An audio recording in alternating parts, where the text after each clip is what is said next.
اسی طرح اگر کوئی عورت حمل سے ہو اور اس بات کا ڈر ہو کہ اگر وہ روزہ رکھے گی تو اس کی جان کو خطرہ ہوگا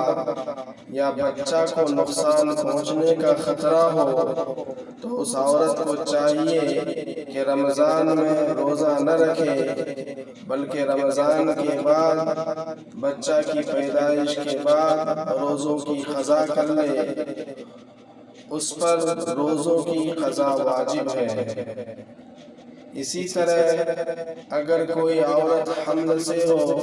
اور اس بات کا ڈر ہو کہ اگر وہ روزہ رکھے گی تو اس کی جان کو خطرہ ہوگا یا بچہ کو نقصان پہنچے گا، یا بچہ کو نقصان پہنچنے کا خطرہ ہو، تو اس عورت کو چاہیے کہ رمضان میں روزہ نہ رکھے، بلکہ رمضان کے بعد، بچہ کی پیدائش کے بعد روزوں کی قضا کر لے،